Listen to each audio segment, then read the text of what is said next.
March 20th, Joshua 22 through 24. Joshua 22. Then Joshua summoned the Reubenites, the Gadites, and the half-tribe of Manasseh, and said to them, You have done all that Moses the servant of the Lord commanded, and you have obeyed me in everything I commanded. For a long time now, to this very day, you have not deserted your fellow Israelites, but have carried out the mission the Lord your God gave you. Now that the Lord your God has given them rest as he promised, return to your homes in the land that Moses the servant of the Lord gave you on the other side of the Jordan. But be very careful to keep the commandment and the law that Moses the servant of the Lord gave you, to love the Lord your God, to walk in obedience to him, to keep his commands, and to hold fast to him and serve him with all your heart and with all your soul. Then Joshua blessed them and sent them away, and they went to their homes. To the half-tribe of Manasseh, Moses had given the land in Bashan, and to the other half of the tribe, Joshua gave the land on the west side of the Jordan, along with their fellow Israelites. When Joshua sent them home, he blessed them, saying, Return to your homes with your great wealth, with large herds of livestock, with silver, gold, bronze, and iron, and a great quantity of clothing, and divide the plunder from your enemies with your fellow Israelites. So the Reubenites, the Gadites, and the half-tribe of Manasseh left the Israelites at Shiloh in Canaan to return to Gilead, their own land, which they had acquired in accordance with the command of the Lord through Moses.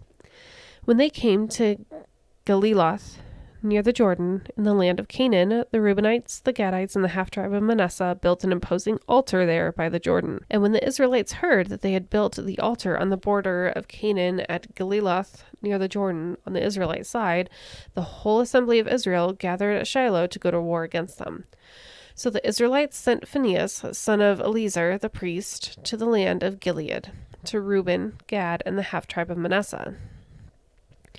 With him they sent 10 of the chief men, one from each of the tribes of Israel, each the head of a family division among the Israelite clans. When they went to Gilead, to Reuben, Gad, and the half-tribe of Manasseh, they said to them, The whole assembly of the Lord says, How could you break faith with the God of Israel like this? How could you turn away from the Lord and build yourselves an altar in rebellion against him now? Was not the sin pure enough for us? Up to this very day we have not cleansed ourselves from that sin, even though a plague fell on the community of the Lord. And you are now turning away from the Lord? If you rebel against the Lord today, tomorrow he will be angry with the whole community of Israel. If the land you possess is defiled, come over to the Lord's land, where the Lord's tabernacle stands, and share the land with us. But do not rebel against the Lord or against us by building an altar for yourselves, other than the altar of the Lord our God. When Achan, son of Zerah, was unfaithful in regard to the devoted things, did not wrath come on the whole community of Israel? He was not the only one who died for his sin. Then Reuben, Gad, and the half-tribe of Manasseh replied to the heads of the clans of Israel, The mighty one, God the Lord, the mighty one, God the Lord, he knows. And let Israel know. If this has been in rebellion or disobedience to the Lord, do not spare us this day. If we have built our town altar to turn away from the Lord and to offer burnt offerings and grain offerings, or to sacrifice fellowship offerings on it, may the Lord himself call us to account. No, we did it for fear that someday your descendants might say to ours, What do you have to do with the Lord, the God of Israel? The Lord has made the Jordan a boundary between us and you. You Reubenites and you Gadites, you have no share in the Lord. So your descendants might cause ours to stop fearing the Lord. That is why we said, Let us get ready and build an altar, but not for burnt offerings or sacrifices.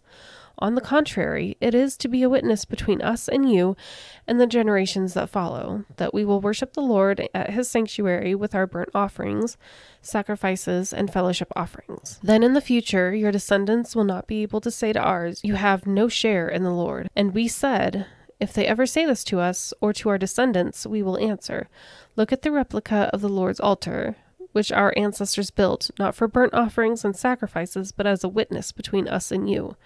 Far be it from us to rebel against the Lord and turn away from him today by building an altar for burnt offerings, grain offerings, and sacrifices, other than the altar of the Lord our God that stands before his tabernacle. When Phinehas the priest and the leaders of the community, the heads of the clans of the Israelites, heard what Reuben, Gad, and Manasseh had to say, they were pleased. And Phinehas, son of Eleazar, the priest, said to Reuben, Gad, and Manasseh, Today we know that the Lord is with us, because you have not been unfaithful to the Lord in this matter.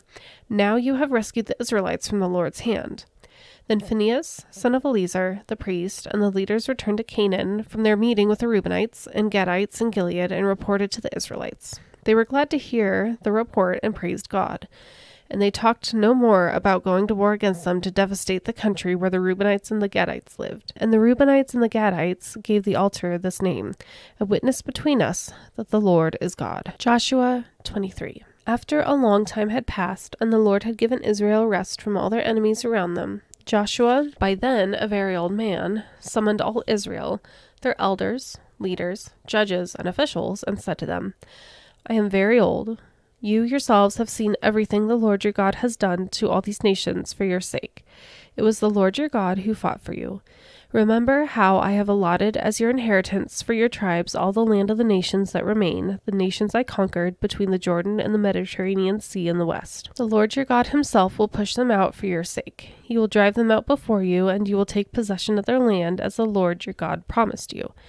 Be very strong, be careful to obey all that is written in the book of the law of Moses without turning aside to the right or to the left. Do not associate with these nations that remain among you. Do not invoke the name of their gods or swear by them. You must not serve them or bow down to them, but you are to hold fast to the Lord your God as you have until now.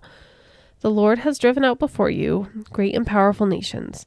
To this day, no one has been able to withstand you. One of you routs 1,000, because the Lord your God fights for you just as he promised. So be very careful to love the Lord your God. But if you turn away and ally yourselves with the survivors of these nations that remain among you, and if you intermarry with them and associate with them, then you may be sure that the Lord your God will no longer drive out these nations before you. Instead, they will become snares and traps for you, whips on your backs and thorns in your eyes until you perish from this good land, which the Lord your God has given you.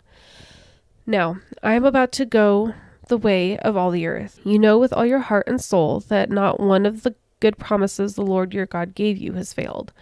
Every promise has been fulfilled, not one has failed. But just as all the good things the Lord your God has promised you have come to you, so he will bring on you all the evil things he has threatened, until the Lord your God has destroyed you from this good land he has given you. If you violate the covenant of the Lord your God, which he commanded you, and go and serve other gods and bow down to them, the Lord's anger will burn against you, and you will quickly perish from the good land he has given you. Then Joshua assembled all the tribes of Israel at Shechem. He summoned the elders, leaders, judges, and officials of Israel, and they presented themselves before God. Joshua said to all the people, This is what the Lord, the God of Israel, says. Long ago, your ancestors, including Terah, the father of Abraham and Nahor, lived beyond the Euphrates River and worshipped other gods. But I took your father Abraham from the land beyond the Euphrates and led him throughout Canaan and gave him many descendants. I gave him Isaac, and to Isaac I gave Jacob and Esau. I assigned the hill country of Seir to Esau, but Jacob and his family went down to Egypt. Then I sent Moses and Aaron, and I afflicted the Egyptians by what I did there, and I brought you out. When I brought your people out of Egypt, you came to the sea, and the Egyptians pursued them with chariots and horsemen as far as the Red Sea. But they cried to the Lord for help, and he put darkness between you and the Egyptians. He brought the sea over them and covered them. You saw with your own eyes what I did to the Egyptians. Then you lived in the wilderness for a long time. I brought you to the land of the Amorites who lived east of the Jordan. They fought against you, but I gave them into your hands. I destroyed them from before you, and you took possession of their land. When Balak, son of Zippor, the king of Moab, prepared to fight against Israel, he sent for Balaam, son of Beor, to put a curse on you. But I would not listen to Balaam, so he blessed you again and again, and I delivered you out of his hand. Then you crossed the Jordan and came to Jericho. The citizens of Jericho fought against you, as did also the Amorites, Perizzites, Canaanites, Hittites, Girgashites, Hivites, and Jebusites. But I gave them into your hands. I sent the hornet ahead of you, which drove them out before you, also the 2 Amorite kings. You did not do it with your own sword and bow, so I gave you a land on which you did not toil, and cities you did not build, and you live in them and eat from vineyards and olive groves that you did not plant. Now fear the Lord and serve him with all faithfulness. Throw away the gods your ancestors worshipped beyond the Euphrates River and in Egypt, and serve the Lord.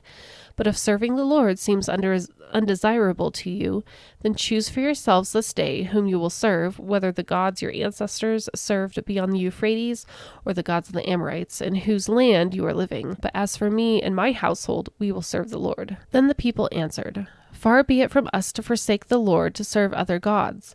It was the Lord our God himself who brought us and our parents up out of Egypt, from that land of slavery, and performed those great signs before our eyes. He protected us on our entire journey and among all nations through which we traveled. And the Lord drove out before us all the nations, including the Amorites who lived in the land. We too will serve the Lord, because he is our God." Joshua said to the people, "You are not able to serve the Lord. He is a holy God. He is a jealous God. He will not forgive your rebellion and your sins. If you forsake the Lord and serve foreign gods, he will turn and bring disaster on you and make an end of you after he has been good to you." But the people said to Joshua, "No, we will serve the Lord." Then Joshua said, "You are witnesses against yourselves that you have chosen to serve the Lord." "Yes, we are witnesses," they replied. "Now then," said Joshua, "throw away the foreign gods that are among you and yield your hearts to the Lord, the God of Israel." And the people said to Joshua, "We will serve the Lord our God and obey him." On that day, Joshua made a covenant for the people, and there at Shechem he reaffirmed for them decrees and laws. And Joshua recorded these things in the book of the law of God. Then he took a large stone and set it up there under the oak near the holy place of the Lord. "See," he said to all the people, "this stone will be a witness against us. It has heard all the words the Lord has said to us. It will be a witness against you if you are untrue to your God." Then Joshua dismissed the people, each to their own inheritance. After these things, Joshua, son of Nun, the servant of the Lord, died at the age of 110, and they buried him in the land of his inheritance at Timnath-Serah, in the hill country of Ephraim, north of Mount Gash. Israel served the Lord throughout the lifetime of Joshua and of the elders who outlived him and who had experienced everything the Lord had done for Israel. And Joseph's bones, which the Israelites had brought up from Egypt, were buried at Shechem, in the tract of land that Jacob bought for 100 pieces of silver from the sons of Hamor, the father of Shechem. This became the inheritance of Joseph's descendants. And Eleazar, son of Aaron, died and was buried at Gibeah, which had been allotted to his son Phinehas in the hill country of Ephraim.